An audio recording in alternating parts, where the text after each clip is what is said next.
Tamil Nadu CM Joseph Vijay ప్రభుత్వం చేయగలిగింది, చేస్తున్నది మన ఏపీ, తెలంగాణ ప్రభుత్వాలు ఎందుకు చేయలేకపోతున్నారు? తమిళనాడులో జోసెఫ్ విజయ్ ప్రభుత్వం అధికారంలోకి వచ్చిన తర్వాత కామన్ మ్యాన్కి సంబంధించిన ఎన్నో welfare schemes, development policies, governance reforms అమలు చేయగలుగుతుంది. ప్రజలకు నేరుగా ఆర్థికంగా ఉపయోగపడే డొమెస్టిక్ హౌస్ హోల్డ్స్కు ఎలక్ట్రిసిటీ బిల్స్ బడ్డను తగ్గించడానికి 200 యూనిట్స్ వరకు ఫ్రీ ఎలక్ట్రిసిటీ ప్రొవైడ్ చేస్తుంది. ఉమెన్ ఎంపవర్మెంట్కు ప్రాధాన్యత ఇస్తూ eligible women heads of house హోల్డ్స్కు నెలకు 2500 పాలసీని ప్రభుత్వం ప్రకటించింది. అంటే డబ్బు నేరుగా బెనిఫిషరీ అకౌంట్స్లోకి డైరెక్ట్ బెనిఫిట్ ట్రాన్స్ఫర్ డీబీటీ విధానం తీసుకొచ్చింది. ఎల్పిజి వంటి గ్యాస్ విషయంలో common man, lower income eligible ఫ్యామిలీస్లకు సంవత్సరానికి 6 ఫ్రీ ఎల్పిజి సిలిండర్స్ అందించే పాలసీని జోసెఫ్ విజయ్ ప్రభుత్వం ప్రకటించింది. దీంతో మిడిల్ క్లాస్, లోవర్ ఇన్కమ్ ఫ్యామిలీస్లకు కుకింగ్ ఫ్యూయల్ ఖర్చు భారం తగ్గే అవకాశం ఎంతో ఉంది.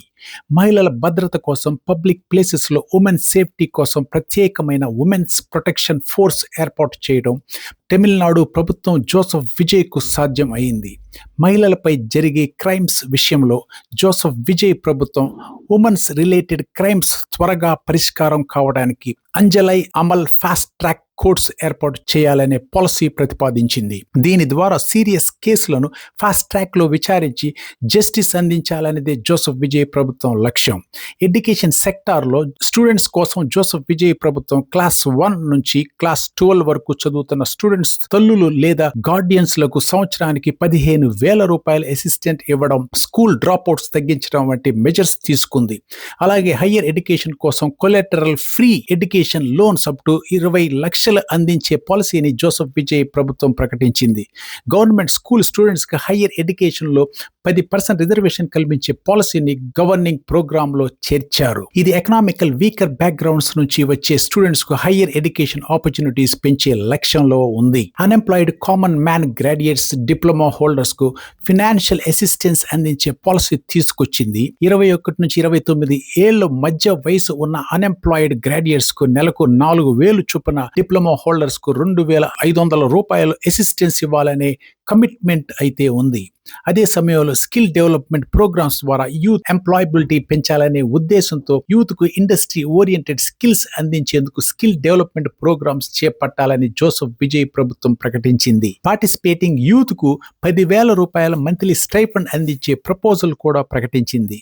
అంటే ఎడ్యుకేషన్తో పాటు skills plus training plus employment మీద ఫోకస్ పెట్టడం అన్నమాట. గవర్నమెంట్ జాబ్స్ విషయంలో జోసెఫ్ విజయ్ ప్రభుత్వం గవర్నమెంట్ వేకెన్సీస్ ఎక్కువ కాలం పెండింగ్ గా ఉండకుండా రిక్రూట్మెంట్ అకౌంటబిలిటీ యాక్ట్ తీసుకురావాలనే పాలసీస్ ప్రకటించింది. దీని ప్రకారం వేకెన్సీస్ లను ప్రిస్క్రైబ్డ్ టైమ్స్ లో ముఖ్యంగా 365 రోజుల్లోపు ఫిల్ చేయాలనే లక్ష్యం పెట్టుకుంది. ప్రైవేట్ సెక్టార్ జాబ్స్ లో లోకల్ యూత్ కు ఆపర్చునిటీస్ పెంచేందుకు ప్రైవేట్ ఇండస్ట్రీస్ లో 75% లోకల్ ఎంప్లాయ్మెంట్ కల్పించే పాలసీ ప్రపోజల్ తీసుకొచ్చింది.